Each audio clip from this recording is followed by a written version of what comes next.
Hello बच्चों। तो आज क्लास 10th के लिए हिंदी का टॉप वीवीआई ऑब्जेक्टिव क्वेश्चन देखने जा रहे हैं हम लोग, जो कि आपका एग्जाम में बार बार इंपॉर्टेंट क्वेश्चन है, जो कि बार बार पूछता है, एग्जाम में आता ही आता है और एग्जाम में रिपीट भी बार बार करता है। ठीक है, ठीक है।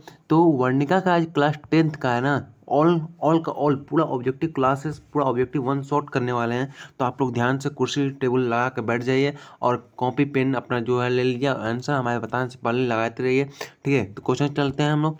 सबसे पहले बिना लेट के, क्योंकि आज थोड़ा ज़्यादा टाइम लगने वाला है। ठीक है, तो हम लोग क्वेश्चन की तरफ चलते हैं। ओके, तो चलते हैं क्वेश्चन की तरफ।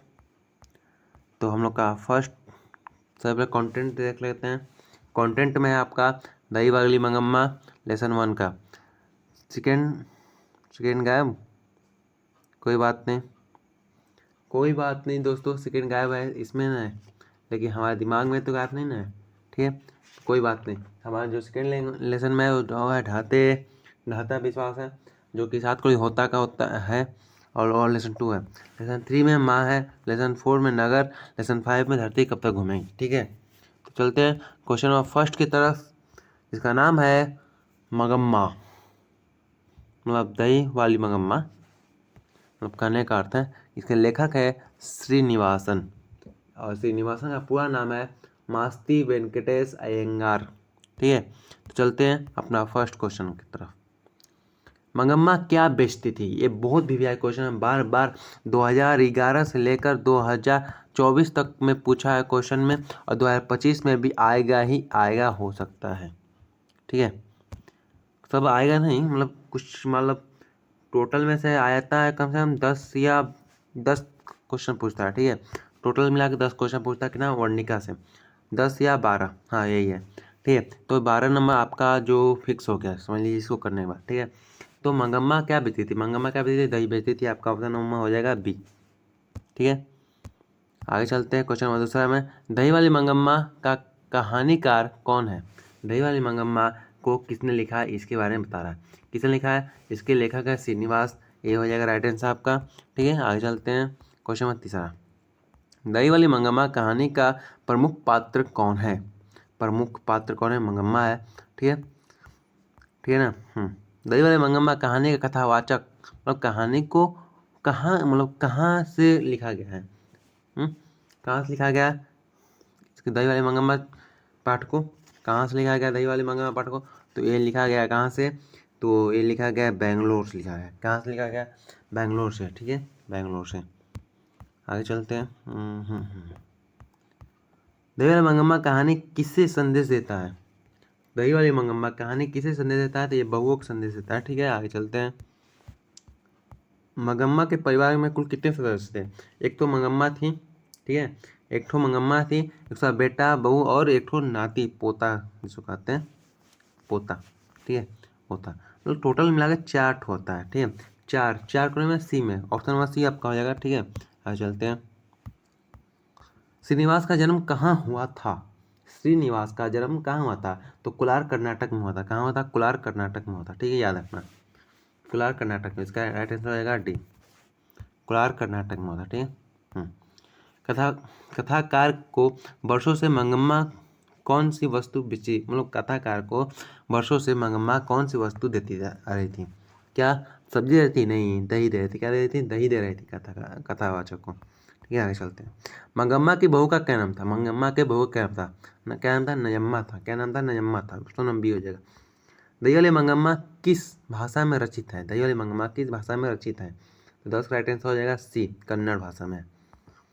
दही वाली मंगम्मा कहानी हिंदी में किसने रूपांतरण किया है, मतलब किसने अनुवादक किया है, किसने लिखा है, किसने बदला है? तो किसने किया है? B R Narayan, option number A हो जाएगा। ठीक है, आगे चले ना।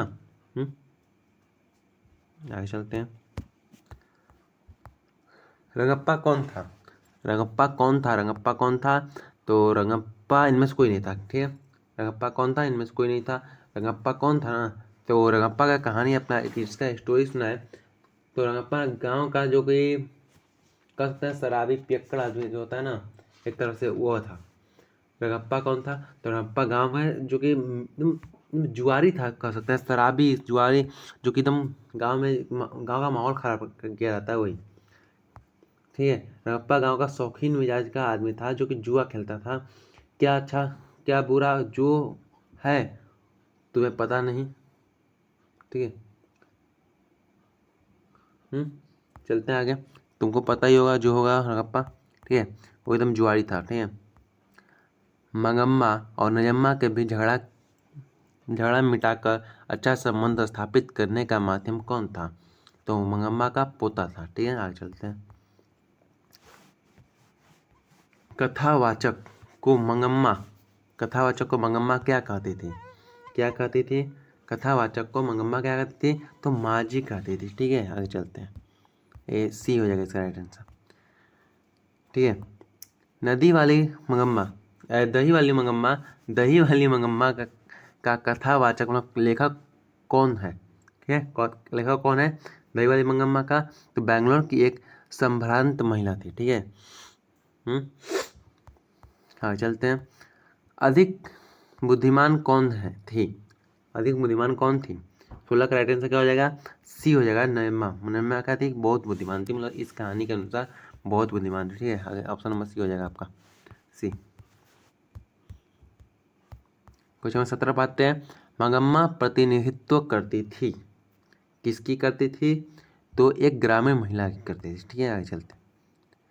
बहू की दशा है कैसी है बहू की दशा? दोस्तों बताओ जल्दी मेरे प्यारे बच्चों, बहू की दशा कैसी है? मगरमच्छ जैसी है। ठीक है।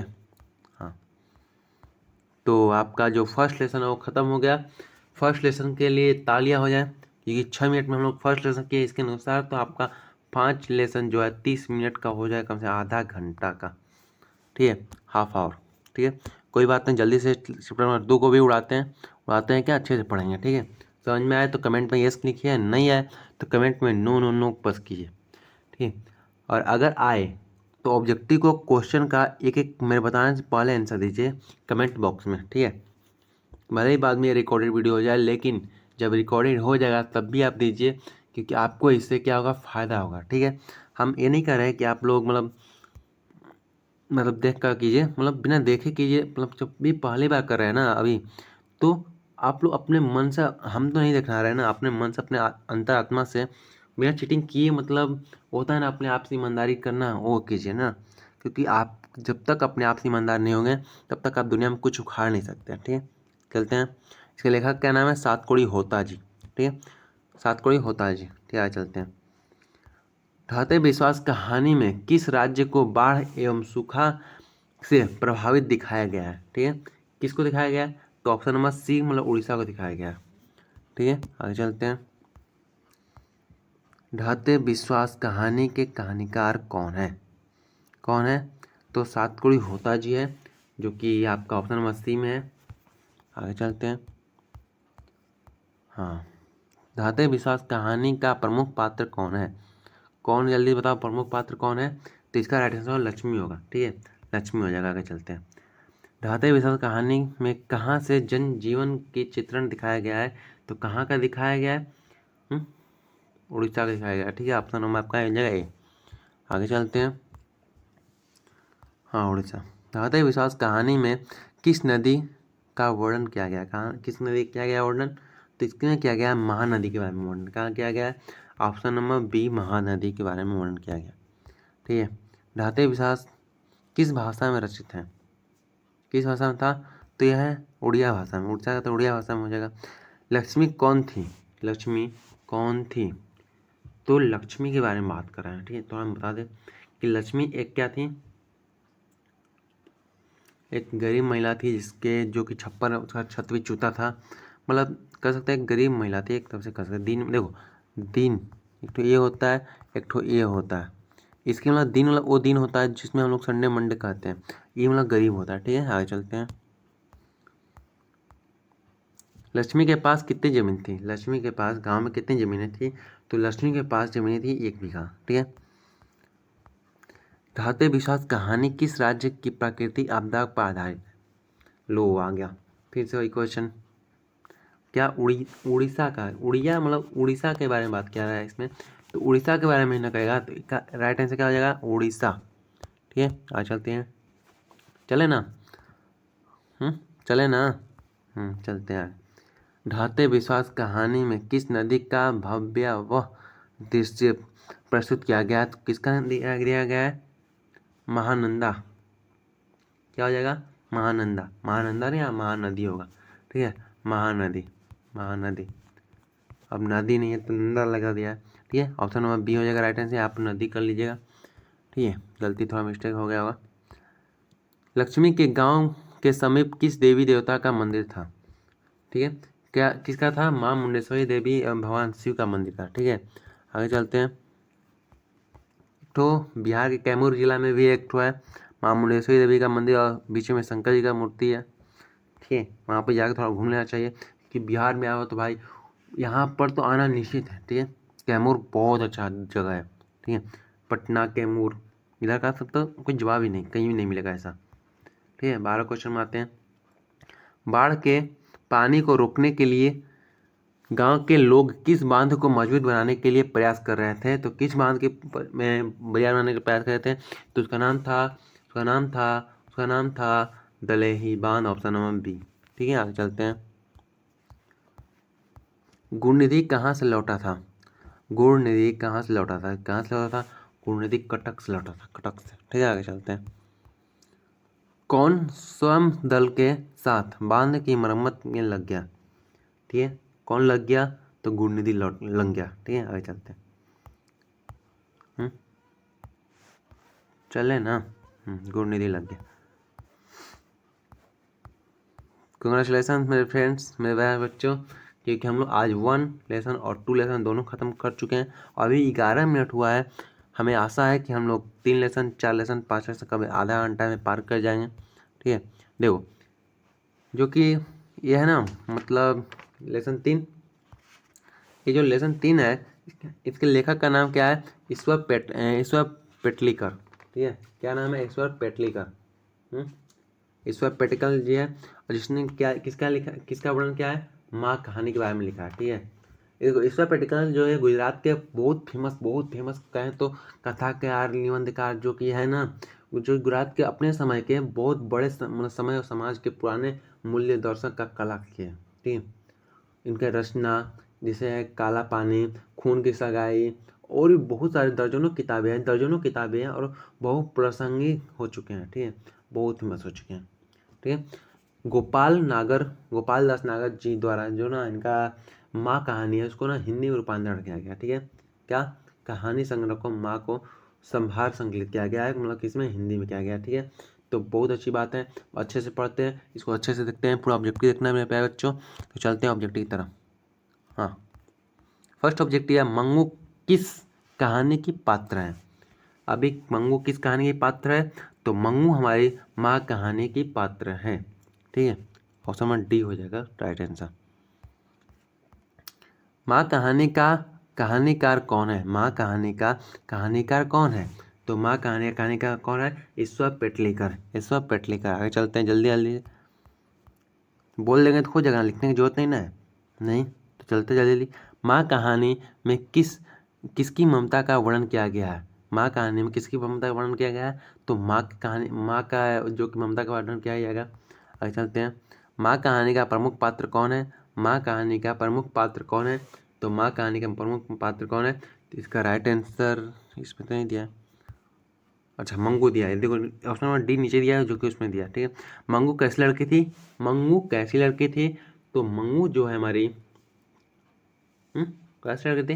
पागल थी, थोड़ा सा बचपन से ही पागल थी। ठीक है, पागल थोड़ा सा नहीं थी, बचपन से पागल थी। ठीक है, मंगू जन्म से पागल और गूंगी थी। ठीक है, और जो कि मंगू जो बात करें कि मंगू के अलावा उसके मम्मी के जो कि 3 संतान और थी, 2 वो बेटा था और 1 लड़की थी। ठीक है, ओके, तो आगे चलते हैं। माँ किस भाषा में रचित कहानी है? माँ किस भाषा में रचित कहानी है? छठवां का राइट आंसर क्या हो जाएगा?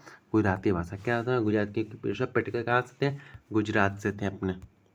आगे आते हैं 7वां क्वेश्चन। ईश्वर पेटलीकर की रचना है, देखो आ गया खून की सगाई।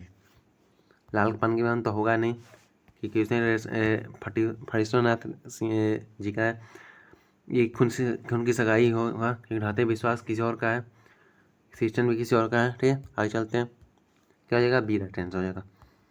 माँ कहानी किसके द्वारा लिखित गई है, लिखा गया, मतलब रूपांतरण की बात कर रहा है। रूपांतरण किसके द्वारा किया गया है, गोपाल दास नागर के द्वारा किया गया है, याद रखना है, ये भी आई है, ये सब भी आई है। ठीक है, इतना कर लोगे कहीं भी नहीं कुछ फंसेगा, सिर्फ पार हो जाओगे। 10-12 क्वेश्चन आता हर बार। ठीक है, माँ कहानी में कौन पागल थी, कौन पागल थी, तो मंगू पागल थी। ठीक है, आगे चलते हैं। किसके पागलपन के में सुधार देखकर लोग मंगू की माँ को अस्पताल जाने की सलाह देते हैं, मंगू को लेकर। ठीक है, तो किसको देखकर कहा गया था, तो उसको कुसुम को देखकर कहा गया था। ठीक है, आगे चलते हैं। ऑप्शन नंबर ए हो जाएगा उसका। मंगू कितने साल की थी, देखो तो मंगू के बारे में बात थोड़ा कम किया था हम लोग, थोड़ा मंगू के बारे में बात कर लेते हैं थोड़ा सा, 1 मिनट। ठीक है, मंगू जो कि बचपन से गूंगी लड़की थी। ठीक है, और वो यही 12 साल की बच्ची थी, और जो कि ना पागल थी, और गांव वाले ना, मतलब उसके भाई बन जो उसे तंग हो गए थे। कभी बाथरूम कर देती थी बेड पर, तो कभी कुछ कभी कुछ। और उसकी माँ को भी जानती हैं, माँ अपने लाल दुलार के चलते हैं अपने बच्चों को अपने से अलग नहीं करना चाहती थी, इसलिए उनकी माँ ने उनको अस्पताल नहीं आने देती थी। ठीक है, अब चलते हैं। क्वेश्चन नंबर 12, मंगू की माँ को कितने पुत्र थे, कितने पुत्र थे मंगू की माँ को, 2 लड़के थे, मतलब बेटे का बात कर रहा है, 2 बेटी थे, 2 को बेटा था और 1 बेटी थी। ठीक है, ऑप्शन नंबर बी हो जाएगा। मंगू जिस अस्पताल में भर्ती हो रहा था वहाँ के कर्मचारी कैसे थे, ठीक है, कैसे थे, तो व्यवहार उनका अच्छा था, बहुत अच्छा से आता था, कुशल व्यवहार मान लो कह सकते हैं हम लोग, ये हो जाएगा राइट आंसर आपका। आगे चलते हैं। कहानी का प्रधान पात्र है, कौन है, मंगू है, कौन है, नहीं, कहानी का प्रमुख पात्र नहीं, माँ है, माँ, क्योंकि माँ की इर्द गिर्द घूम रहा है ना, माँ और मंगू दोनों हो सकता है, लेकिन यहाँ पर तो माँ ही होगा, क्योंकि जब भी माँ और मंगू देगा ना, तब माँ होगा। ठीक है, और अगर मंगू देगा माँ नहीं देगा तो मंगू होगा। ठीक है, आगे चलते हैं। देखो माँ दिया, इस तरह पागल पुत्री को तो एक माँ ही पाल सकती है, या किसकी युक्ति है, किसकी युक्ति है, तो यह युक्ति है समाज के लोगों का, सी है ऑप्शन।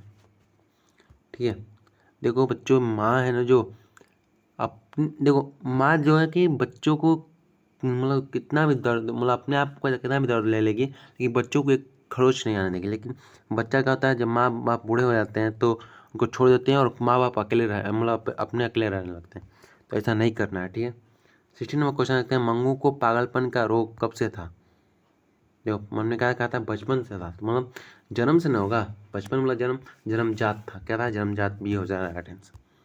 आगे चलते हैं। माँ जी ने मंगू को अस्पताल में भर्ती कराने के बाद क्या परिवर्तन हुआ, ठीक है, माँ जी में जो कि उनके अंदर परिवर्तन क्या हुआ मंगू को अस्पताल ले आने में, तो वह भी पागल हो गई बाद में। ठीक है, क्या हो गई, वह भी पागल हो गए, सी राइट आंसर हो जाएगा, वह भी पागल हो गई। ठीक है, आगे चलते हैं। वाह, तो हम लोग का तीसरा लेसन भी पार हो गया। क्वेश्चन नंबर चौथा, लेसन चौथा आ चुका है, जो कि 1 शॉट वीडियो का हम लोग है। देखो नगर के लेखक कौन है, नगर के हमारे लेखक है सुजाता जी हैं। ठीक है, सुजाता जी के बारे में थोड़ा बात कर लें, हाँ कर लेते हैं थोड़ा सा बात, थोड़ा सा बस, थोड़ा ज़्यादा नहीं करेंगे क्योंकि टाइम ही नहीं है हमारे पास। ठीक है, सुजाता जी का जो वास्तविक नाम है वो है एस रंगराजन। इनका जन्म हुआ था 3 मई 1935 ईस्वी में। ठीक है, 1935 में तमिलनाडु, चेन्नई तमिलनाडु में हुआ था। ठीक है, उनकी अपनी कला शैली था, अपना मतलब इतना अच्छे से लिखते थे ना, जैसे करेस लज्जा शेड्यूल कुछ है ऐसे ही ना। ठीक है, क्योंकि बहुत सारे मतलब कह सकते हैं आधुनिक तमिल कहानियों का इन्होंने सभार संकलित किया था। ठीक है, मतलब लिखा था। इस कहानी को अनुवाद में किसने किया था, नगर कहानी को हमारे जो नगर आज इसको पढ़ने वाला ऑब्जेक्टिव क्वेश्चन, इसको किसने हिंदी में किया था, के ए जमुना जी ने किया था। किसने किया था, के जमुना जी ने। ठीक है, आगे चलते हैं। पपाती किस रोग से ग्रसित थी, क्वेश्चन नंबर देख लो, क्वेश्चन पपाती किस रोग से ग्रसित थी, ऑप्शन देखते हैं। क्या हो रहा है यार, बड़ा हो गया। आगे चलते हैं, क्वेश्चन का आंसर देखिए, इसका राइट आंसर होगा क्या, उसको मेनिंजाइटिस हो गया था, बी हो जाएगा। ठीक है, आगे चलते हैं। अब ज़्यादा नहीं क्वेश्चन आ चुका है, ठीक है, हो जाएगा लग रहा है 10 मिनट में। नगर कहानी का कहानीकार कौन है? तो नगर कहानी का कहानीकार कौन है? सुजाता है, सुजाता जी हैं, सुजाता जी हैं। नगर कहानी का प्रमुख पात्र कौन है? नगर कहानी का प्रमुख पात्र कौन है? तो नगर कहानी का प्रमुख पात्र पपाती है। नगर कहानी का प्रमुख पात्र पपाती है। ठीक है, आगे चलते हैं। नगर कहानी में किस नगर का वर्णन किया गया है? किस नगर का वर्णन किया गया है? इसमें मदुरै का किया गया वर्णन। ठीक है, मतलब कह सकते हैं चेन्नई का वर्णन किया गया है, मदुरै का वर्णन किया गया। ठीक है, अब देखिए बल्लीअम्माल की पुत्री कौन थी? बल्लीअम्माल की पुत्री थी पपाती। पपाती किसकी बेटी थी? बल्लीअम्माल की थी। ऑप्शन नंबर हो जाएगा बी, राइट आंसर। ठीक है, आगे चलते हैं। क्वेश्चन नंबर, सुजाता का वास्तविक नाम क्या था? सुजाता का वास्तविक नाम था एस रंगराजन। क्या था? एस रंगराजन। ये सब गलत हो जाएगा, ये सब गलत, ये गलत हो जाएगा option number B, S Rangarajan. ठीक है, के रंगराजन नहीं होगा। ठीक है, आगे चलते हैं। सुजाता का जन्म कहाँ हुआ था? हम बताया चेन्नई तमिलनाडु में हुआ था। ठीक है, आगे चलते हैं। सुजाता की लगभग कितनी कृतियाँ प्रकाशित हो चुकी है? सुजाता की लगभग कितनी कृतियाँ प्रकाशित हो चुकी है? तो कितनी कृतियाँ हो चुकी है? जल्दी से कमेंट को, जल्दी से कोई कमेंट को जल्दी से। तो हम बता दें, चलो बताते हैं। 25 से अधिक कृतियाँ क्या होती हैं उनका? प्रकाशित हो गया था बी। ठीक है, आगे चलते हैं, चले ना। नगर कहानी किस रचना से संकलित है? नगर कहानी किस रचना से संकलित है? तो नगर कहानी की बात करें तो यह आधुनिक तमिल कहानियों से संकलित है। ठीक है, इसको किसने लिखा है? तो मतलब हिंदी रूपांतर क्या है? तो के ए जमुना ने किया है। ठीक है, आगे चलते हैं। के ए जमुना द्वारा अनुदित रचना है। तो कौन सा है? तो इसका जो कि राइट आंसर होएगा नगर। क्या हो जाएगा? नगर, सी राइट आंसर हो जाएगा। ठीक है, आगे चलते हैं। नगर कहानी में संदेश दिया गया है। नगर कहानी में संदेश दिया गया किसको? नारियों को शिक्षित होने की आवश्यकता है। ठीक है, क्योंकि अगर मंगू की माँ का पढ़ी लिखी होती तो वो अपने लड़की को अच्छे अस्पताल में दाखिला मतलब उसको सबमिट करके क्या होती, उसको उपचार कराती ना, जैसे कुसुम ठीक हो गई थी वो भी ठीक हो सकती थी। ठीक है, आगे चलते हैं। पपाती, देखो यहाँ पर क्वेश्चन गलत है थोड़ा सा। यहाँ पर क्या, पपाती कौन थी? पपाती कौन थी? तो पपाती थी बल्लीअम्माल की बेटी, मतलब पुत्री कर सकते हैं। आगे चलते हैं। पपाती अस्पताल में भर्ती क्यों नहीं हो पाई? पपाती अस्पताल में भर्ती क्यों नहीं हो पाई? तो बल्लीअम्माल की अशिक्षा के कारण। क्या बल्लीअम्माल पढ़ी लिखी नहीं थी? मतलब वो अस्पताल में गई तो जरूर थी, लेकिन कुछ मतलब डॉक्टर ने कुछ कहा, और बड़े डॉक्टर ने तो कहा था कि उसको ले लेना है अस्पताल में, लेकिन वो अशिक्षा के कारण नहीं उसको ले मतलब अंदर तक भर्ती कर पाई, कह सकते हैं। ठीक है, बड़े डॉक्टर साहब पपाती के संदर्भ में क्या आदेश दिए थे? ठीक है, मतलब बड़े डॉक्टर जी थे, क्या कहते हैं, अस्पताल में भर्ती करने हेतु कहे थे। ठीक है, देखो वो नहीं कराई, लेकर चली गई। ठीक है, आगे चलते हैं। लो आ गए राइट आंसर, मतलब 5वां क्वेश्चन, 5वां पार्ट पर। अभी तक हम लोग जितने भी किए हैं बहुत फास्ट, बहुत अच्छे से, बहुत नॉर्मल किए हैं। 1 से लेकर 4 तक का क्वेश्चन हम बीत गया है। आते हैं क्वेश्चन पार्ट 5वां पर, और इसमें बहुत ज़्यादा क्वेश्चन नहीं है, कम से कम होगा 20। अभी तक कितना हुआ है? कम से कम कोई 17-14 तक हुआ था, तो इसमें भी होगा कम से कम 15 से लेकर 20 तक के बीच में होगा इसमें भी। ठीक है, उसको देख लेते हैं थोड़ा सा। देखो, इसका बात करें तो जो कि सांवरदैया है वो किसके लेखक हैं? धरती कब तक घूमेगी, धरती कब तक घूमेगी। ठीक है, धरती कब तक घूमेगी के लेखक है। तो आते हैं सांवरदैया के बारे में थोड़ा सा देखने कुछ बातें करते हैं। सांवरदैया कहाँ के लेखक थे? ये राजस्थानी भाषा, राजस्थान के मतलब राजस्थान का रहने वाला था, वहीं के भाषा में अपना जो गहन अध्ययन किया था। ठीक है, और इनकी जो समकालीन भारतीय साहित्य है जो कि अप्रैल से जून 1986 से प्रकाशित हुई थी, और ये इसी संभार संकलित में इसी से इसको लिए हैं। ठीक है, किससे लिए हैं इसको? समकालीन भारतीय साहित्य से इसको छापे हैं, उसके अंदर से छापे हैं। ठीक है, ठीक है, और इसको इन्होंने हिंदी में खुद किया है, इस पार्ट को इन्होंने हिंदी में अपना खुद किया है। ठीक है, तो अब चलते हैं आगे क्वेश्चन की तरफ। सीता को अपने घर में कैसा महसूस होता है या था, कुछ भी कर सकते हैं। कैसा होता था? घुटन महसूस होता था। ठीक है, क्योंकि आप जब अपने ही घर में अपने ही बेटे गैरों की तरह बिहेव करने लगे तो कैसा होगा? घुटन महसूस होगा। ठीक है, धरती कब तक घूमेगी शीर्षक कहानी का कहानीकार कौन है? तो कौन है, सांवरदिया। आगे चलते हैं। धरती कब तक घूमेगी कहानी का प्रमुख पात्र कौन है, प्रमुख पात्र कौन है इसका, प्रमुख पात्र कौन है, तीसरा राइट आंसर हो जाएगा सीता, डी। धरती कब तक घूमेगी कहानी का कहाँ की कहानी है, तो यह है राजस्थान की कहानी, ठीक है, राजस्थान की कहानी। आगे चलते हैं। धरती कब तक घूमेगी कहानी में किसका प्रधानता दी गई है, तो किसका दी गई है, जल्दी से बोलो, किसका प्रधानता दी गई है, इसमें प्रधानता दी गई है ए, किसका दिया गया, ए नारी का, ठीक है, नारी का, ठीक है, नारी का दिया गया।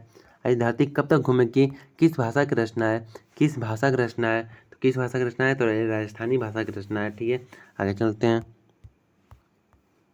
धरती कब तक घूमेगी के अनुवादक कौन है, तो उन्होंने अपना स्वयं किया था, तो किसने किया था अपना स्वयं, तो इसमें तो ऑप्शन दिया नहीं, मतलब उनका नाम तो दिया नहीं सांवरदिया का, इसमें क्या हो जाएगा, इसमें नहीं होगा, मतलब डी हो जाएगा।